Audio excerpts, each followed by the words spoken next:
I wanted to come and deliver this message to any king or queen. And when I say that, that means anybody that's trying their best to overcome challenges, to overcome themselves, right? To master themselves. Whenever it comes down to self-accountability, it is so important, right? And it's easier said than done because whenever you so used to being half holy, half hood, you kind of bounce between the two, right? But once you give that ego, that part where you edge God out, back to him, that hood part, and allow him to stand in front of you as that armor, right? And you just remain in your heart place, it'll change up your perspective when people just catch an attitude with you. You can go in the store right now and can just be just as nice to a person. Hey, how you doing, man? How you doing, sir? And they'll just look at you, right? Have an attitude. And then your old self would be like, man, what this person looking at me like that for? You good? You got a problem? But then when you start growing and really paying yourself attention, guarding the minds of your, like God, guarding that gate, not allowing everything to enter, right? You'll start to feel sorry for people. You will start to be like, wow, they must be going through some things. Father, I pray for them, because once you start understanding that God gives you what you are, you will know that anything they do to you is only gonna bounce off of you and come back to them. You remember when you was young, you used to be like that? Yeah, so sticks and stones may break my bones, but words will never hurt me. You remember that?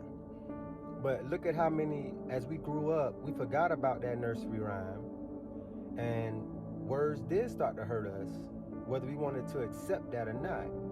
And once you allow words to hurt you, you become whoever that person was that put those words on you, or put their mouth on you, right?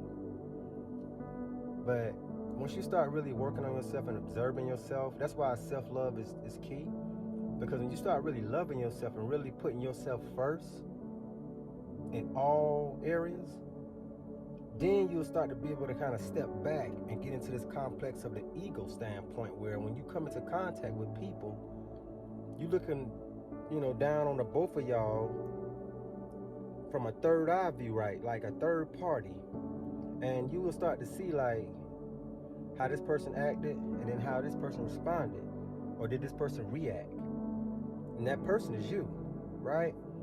And then you start being like, man, you got a lot of people out here that are really mentally ill. They're really going through things, and all they really want to do is just talk to somebody, because so many people come from the trenches like we did, meaning they didn't have nobody to talk to. And anytime they ever stood up for themselves, they got gaslighted, whether it's from their parents or from anybody that they were dealing with. They got shut down, almost like, you a boy, don't cry. You know what I'm saying? But then you give compassion to the girl. And then you got some girls that it was switched up. Some girls, they got the, hey, don't cry, get out my face by the mother. But then the mother loved the son. It's like, it's twisted, right? It's a paradox, but look at it as a catalyst, because God always wanted you to become the best that you can be here, right? G.I. Jane or G.I. Joe, right?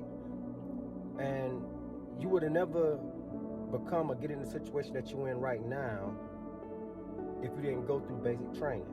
And you got to pass it, or you got to retake it. Just like school, right? As above, so below. As within, so without. And as you start mastering yourself, or mastering thyself, by falling in love with yourself, by doing things for yourself, taking care of yourself, you would no longer give your energy to anybody or anything that's anything less than what you're giving yourself. But until you set those boundaries, until you build that love for you, you will always be swayed by anything outside of you, externally, okay? So let's not go with the flow, family. Let's create the flow. And I want y'all to have a great day today. I really do. I really do. I might go grab me some water and go get it in right quick. You know what I mean? Then I got to handle some business, because it's a time and a place for everything, right? We gotta balance it out, family. You know, but I'll probably catch y'all out in nature sometime today. Until then, I'll see y'all soon.